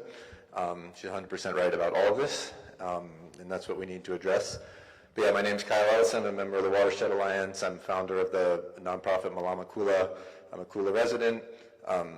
I was, along with some of the people in this room, one of the very first hoses on the fire that day, fighting the fire, and have been cleaning up Kula pretty much literally every day since August 8th, pretty much. We heard Emma say, thank you for being here, that the community has been such an unbelievable force that this entire event has been doing so well. And we heard Yuki say that we need funding and things without funding are hard. And we've also heard over and over again that the county's underfunded, understaffed, or understaffed needs more people. And I just think that if the community is doing such a good job and we need funding, why don't we just give more funding to the community and let us be the people that you need to hire and get it done? And this is like a collaborative thing, not a competitive thing. Let's use the resources in our community and fund the community to get the work done that needs doing. Because as Sarah mentioned, in Texas right now, the town of Fritch burned in 2014. 10 years later, it's burning again. And we need to treat this situation like we are on a ticking clock.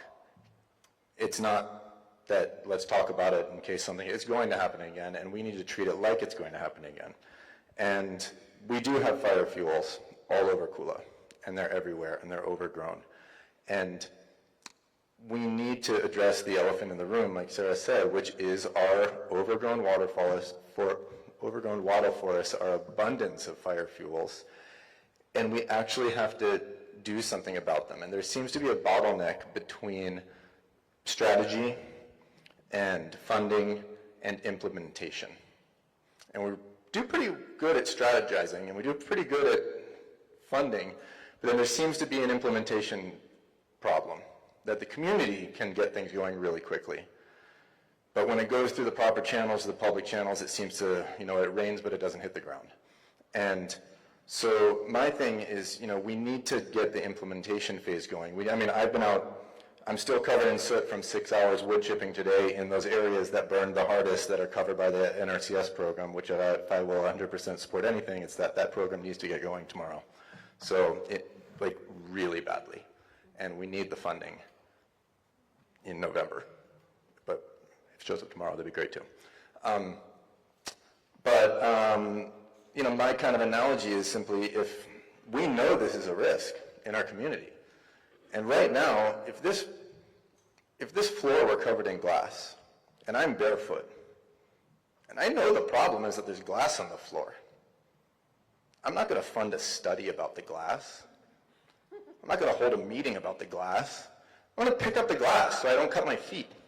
So if we know our community is surrounded by this risk, why aren't we all just getting together tomorrow morning and bringing our chainsaws and checkbooks and getting it done? That's where we need to be right now. Either show up and fund it or show up and do the work, but it's got to be one or the other.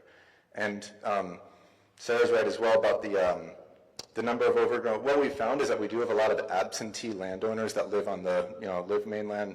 Maybe they bought it back in the 70s or 80s and that their kids have it now, and that they're overgrown.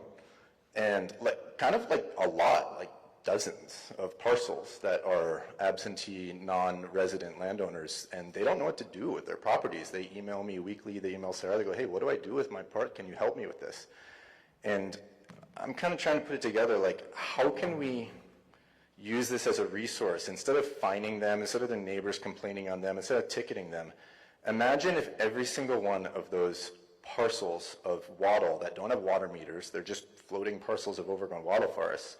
What if every single one of those parcels was cleared and had a green waste dumpster on it that the community could use to throw their fire fuels in? What if we used them as park space or county, you know, what if we used all this private land that's around and created a resource out of it rather than just fining people? And it doesn't have to be that hard or overthinking it. And by the way, there are a couple of state and county parcels that should be fined by the same, you know, they're overgrown with wattle just like anyone's private ones, you know, so they're owned by the county and state and they're crazy overgrown wattle. So same thing, how can we clear those? How can we use those properties for good rather than let them be overgrown right now? And yeah, let me see, I feel like I had one more thing, but yeah, the green waste facility, like I've been saying, I'm a push for which I will get that to you, but we need just simply access to more facilities upcountry. Like, we don't have green waste facilities upcountry. You have to go all the way down to eco. It's hard, it's expensive, you need a friend with a truck, and let's put more resources in our community. I just had a 40-yard roll-off dumpster delivered up to Kula. If anyone's out there that wants to do it, up in Kula right now, there's a 40-yard roll-off dumpster. If you have any green waste, I've got a week to fill it, and so if we just bring roll-off dumpsters up to Kula and use them as satellite locations and tell the community, hey, bring your green waste and throw it in there, and it's going to be gone in a week, and we fill them up, we can actually work together to rid our community of a lot of these fire fuels rather than throwing it in the gulch or whatever. So point being, I suppose, is how can we utilize the community as a resource to help the county and collaborate with the county, main one being funding. We got the muscle, we got the will, we want to do it, we're knocking on the door, we want to do it, we just need the money to do it. You know, so that would be helpful. And then how can we use these parcels and put them towards something good? So, and I guess that's more of a statement than a question, but yeah, thank you. Thank you, Kyle. I must say that every community meeting we have, he is present and has, you know, encouraging all of us to be better. So we're going to write that down, and we can, you did, Amos, or Chief, which one? Oh, you want me to move? Oh.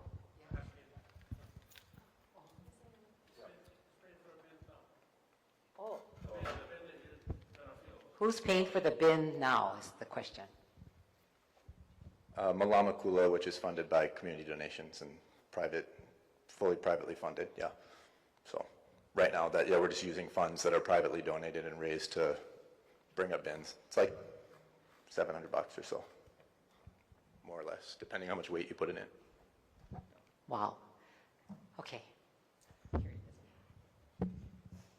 I guess I just wanted to piggyback on what was just discussed and say, as a nonprofit that was founded to fill in the gaps, our organization has been navigating the timescales of what can happen with government and what can happen at the community level for 23 years. And it's true, even emergency funds can take years to finally get, like if you're only waiting since September, we have some we've been waiting on for like up to 10 years. So it's a hard thing to just be waiting for that money as the only thing. And so all of us are struggling with that. And also, I just want to point out that like some of the issue here too is like maybe, at least Hawaii Wildfire was founded because our county and state agencies also are underfunded, and they're filled with passionate people caring a lot, strategizing, brainstorming, trying to figure out how to make magic happen with no money or very little money.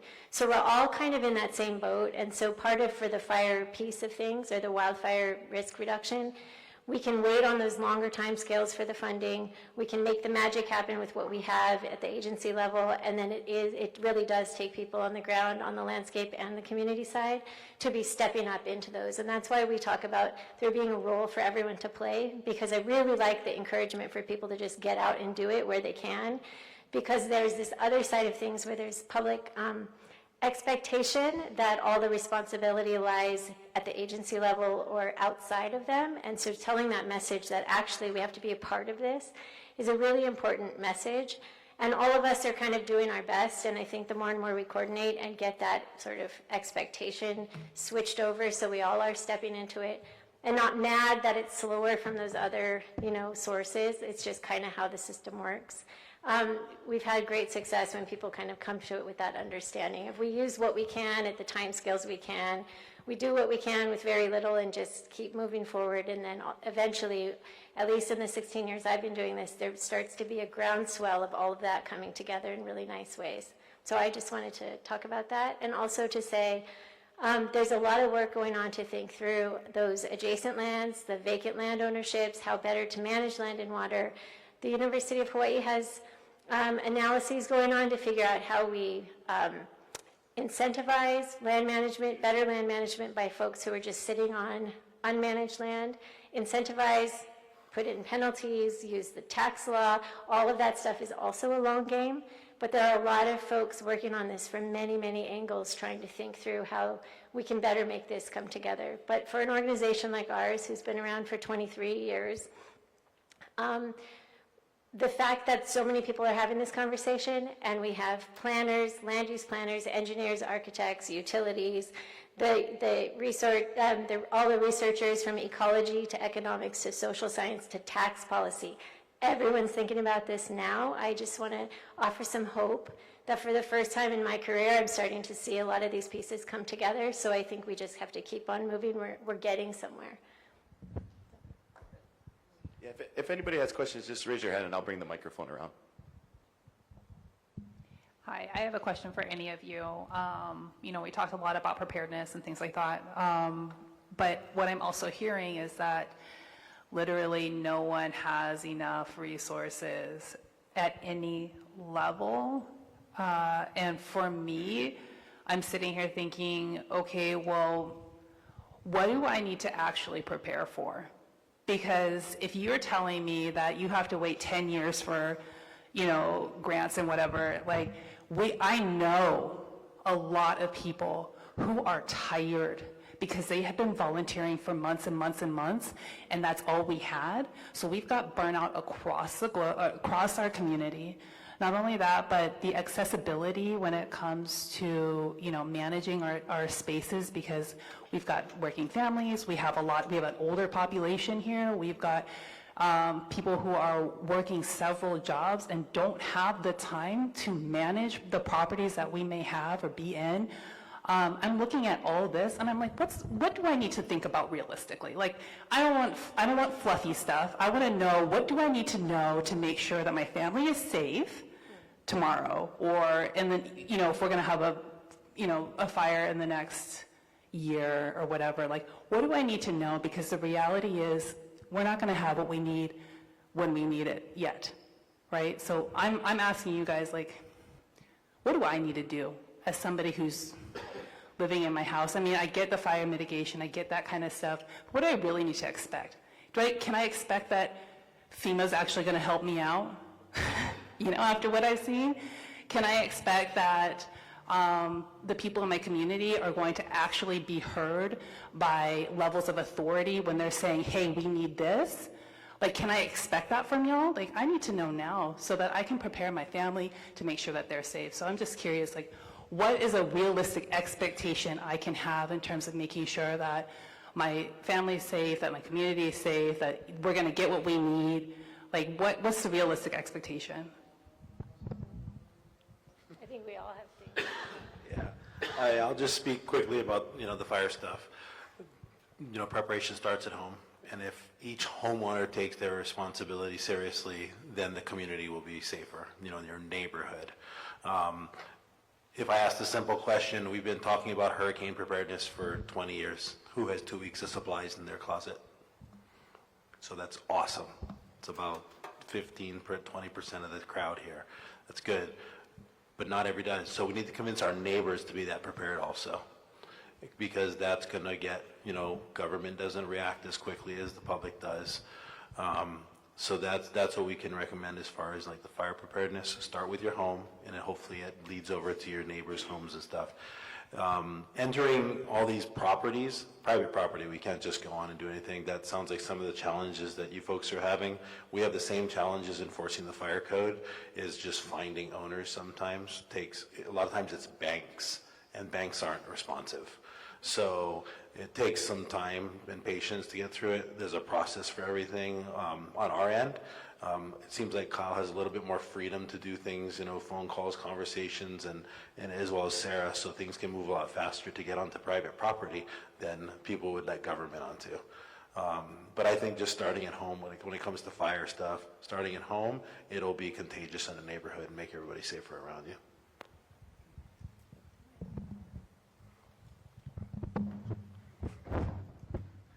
I guess I'd like to jump in on that one for a bit. I just want to reiterate what Chief is saying. When you ask that question, what I reflect on is I was an emergency preparedness coordinator for our church, and we had a really good kind of system to organize our church families in the communities, and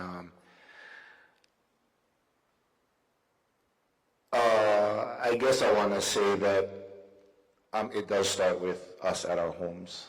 I mean, as I think about, all the risk that we have dealt with as firefighters and the realities of what we can do, the easy answer, at least what my response to my church group is, we really got to depend on ourselves. First starting at our homes, and then as our church community, helping our church communities and supporting others who have multiple jobs with, food storage and water storage and that sort of thing. I mean, that's it's a hard question, but I think the reality for me, having been doing this for a long time, that starts at home, and we do the best we can, and I don't have 14 days of food storage either, and so, I guess I don't have an answer, but I guess what I want to say is that it does start with us, and we do our best to do what we can do to protect our families on our own. And yeah. I just have one thing to say, which is that nobody is coming to save us. Yeah. And so, to me, it's a longer term solution, but to know your neighbors, to be in close relation, to be intimate with your place is probably the best defense you have. I'll just that's all I have to say. I just wanted to add one thing Kyle said, and Kyle was saying about why doesn't that maybe that coordination of the funding happen. I agree, and as I look at the plans and look at our processes and look at how we actually communicate with our partners and look at how we actually take action to serious infrastructural problems or hazard mitigation projects, I'm looking for the gap in what you're seeing, and so hopefully the plan is to definitely connect with the community better, to get better focus on the hazard mitigation pieces, the infrastructural pieces that we can fund through grant process to make us more resilient against these big incidents. So I think part of your answer is not only doom and gloom, but there's hope that maybe in just the way we organize and focus the monies into our infrastructure, hopefully that will make us better and more resilient. So I hope that I can point us in that direction. I guess I just want to validate you that the burnout is real. And when it feels like it all lands on community, it's really frustrating. It's just a time scale thing. And so actually, when everything happened in Lahaina, I wrote that community wildfire protection plan. And I was just trying to figure out, like, what else could we have done? And it was a funding limitation. But there's some other things going on, too, which is that, you know, across the entire state, 2/3 of our communities are in subdivisions that only have one way in and out. And there are some design flaws that put us all at risk and put our firefighters at risk when they enter into unsafely designed subdivisions and neighborhoods. So I sort of took the zoom out, and I realized what we've done is left the mitigation and left figuring out a secondary egress and all sorts of things. We've left that up to communities to figure out, to nonprofits to figure out how to get funding, et cetera. And I ended up in fire because I started off in coastal management, and I said, how do we prevent all of this? And it was like, look uphill. And so I ended up in fire to prevent those downslope impacts. And I think similarly, to prevent some of the burnout and to prevent communities from inheriting everything and to have to retrofit areas, we have to get good planning. And so I realize there's a huge part that has been missing, and so that there's a role for everyone to play, includes planners, planning department, subdivision design, subdivision retrofits, things like that. So there are multiple pieces. Everyone wants one easy fix, one easy solution, and they want it yesterday. And the truth is, there are many fixes, and they all have to happen, and they have different timescales, different capacity, et cetera. So this is a complex issue. The academic term, I forget what it is. It's like some other word that sounds like gnarly. It's a terrible word to identify these complex kind of problems that come together where there's so many different parts and pieces, and that's what we're facing here. And so I think we have to step up when we have the energy, we have to rest when we don't, and we have to work on the big system changes, and you need to advocate for your agencies to have the capacity they need to do the work that they're trying to do, and their hands are tied with funding, with personnel, with staffing, things like that. So it really does take advocacy. Advocate for your government actors, because they actually are knowledgeable and passionate. They're not just sitting on their, doing nothing. It's just that there's limitations, and so there are gaps, and that's natural. And then the other roles need to be filled. Some people are filling them and others aren't. That's why we want to encourage community to step in if they aren't already. So it's just complicated. Great question. Great question, and that's exactly what we're all here. And I love this. Absolutely am grateful. So this time is 8 o'clock. I said that we would do this till 8 o'clock, and I think that, are there any more questions? Oh, you did? Oh, sorry. Go ahead. We have the mic. Mine is kind of a quick question. I live above Kyle, and so we have a nice big burn zone in between us. And there is a neighbor that is doing ag burns, and I was told that that is legal and that's okay. He was doing it on a windy day. The smoke was coming up to my house. I already have respiratory issues. I got my first handicap placard because of my respiratory issues. And I'm wondering why this is being allowed. I called 911. They said, call DOH.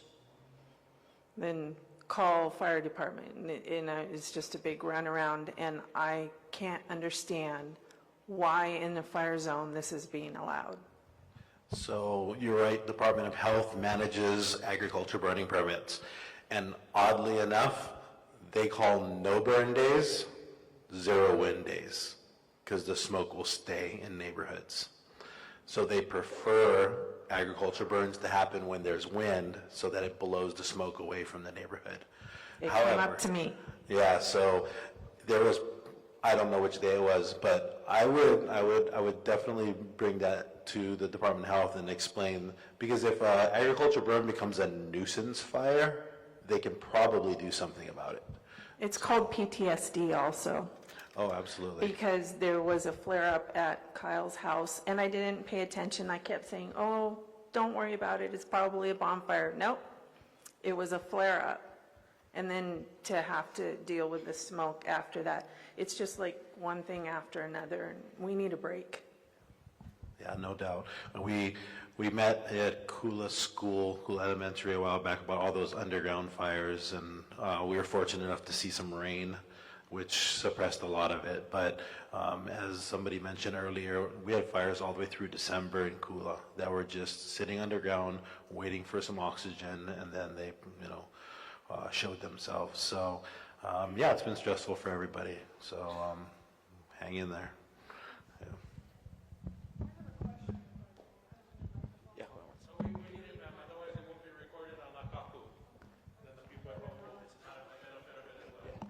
Well, we can take one more question after this, and then we'll wrap it up. It's not really a question as much as it is a concern.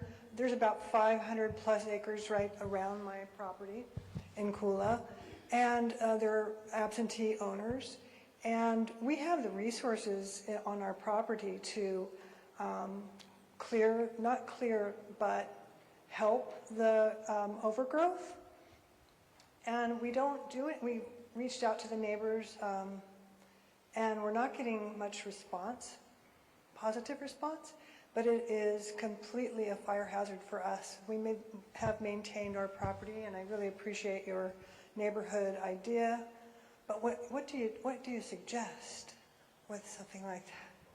Yeah, We have the resources and the manpower, and we want to help our neighbors, but they're not responding. Right. It's the same challenge it sounds like Sarah had, Kyle had, we have, is responsive landowners. And if it's not a fire code violation, we're not going to be able to enforce it. I know it's a fire hazard is what people are calling these forests, and I get it, they burn. But it's about legislation at that point. And for us to be pushing to create fair legislation to both landowners and neighbors so that we can implement action on their property.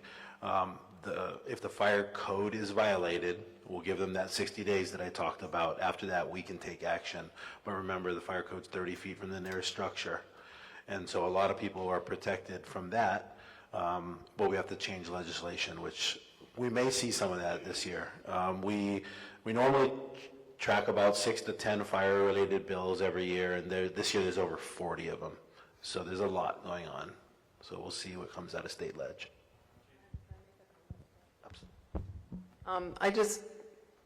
This might sound like a radical idea, but I feel like if you own 500 acres and you cannot take care of it, you do not deserve to own it.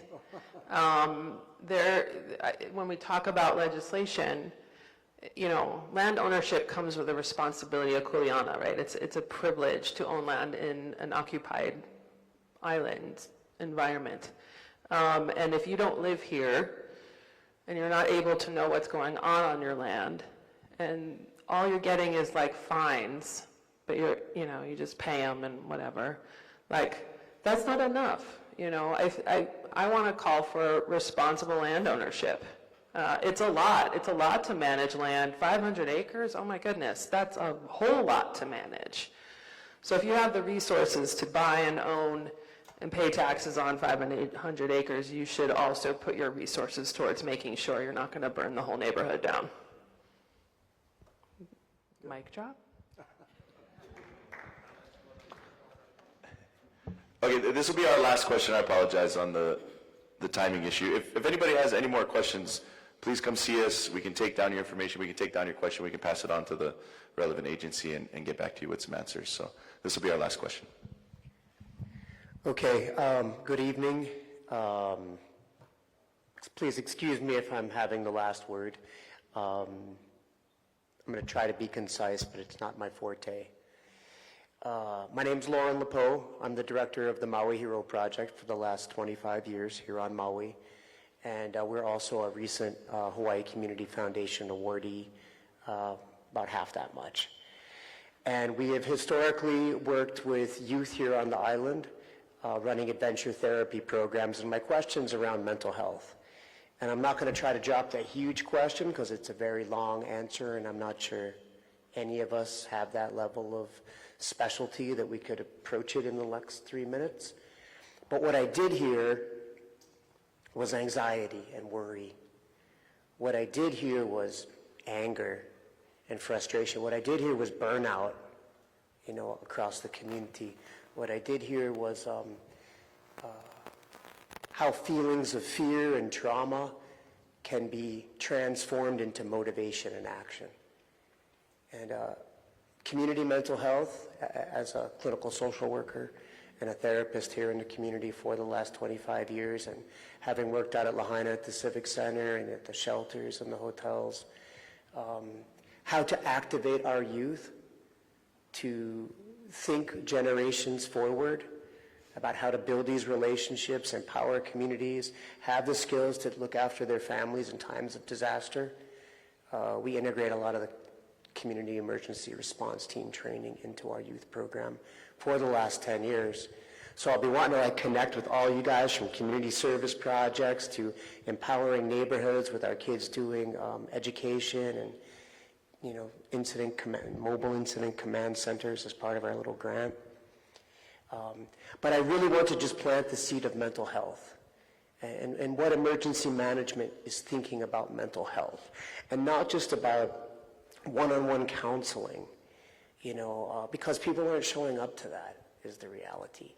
There are other community approaches to help get things done and address needs and heal people in their hearts and minds so that they have the kind of resilience to not just heal from disaster, but to approach the next one with a level of solitude.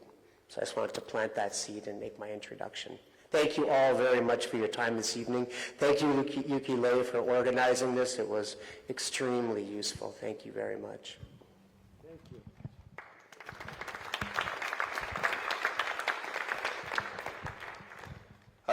Thanks again, everybody. I'll hand it back here to Yukilei real quick, but if you'd like, we do have some bottled water for you on the way out, and feel free to hang around and talk story. Thanks. Thank you, Jordan. So anybody who hasn't, please do sign up at that desk on the back. And if you have questions, we really want to help, and please connect with us. This is very important to us as a community. And thank you, all the speakers, for sharing, and flying all the way here. You can share.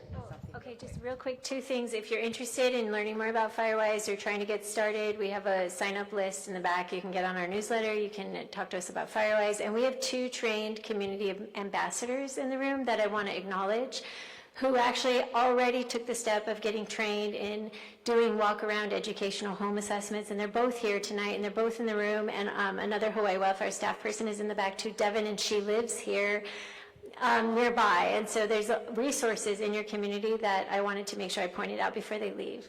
And please sign up if you haven't, not just in the bigger list, but also for Firewise if you're interested. Oh, she's behind. Oh, no. Yeah. Okay. Oh, okay. There you go. Oh, they were waving me that I say. Oh, okay, great. Thank you very much. Okay, everybody, thank you again, and we will meet again. Thank you.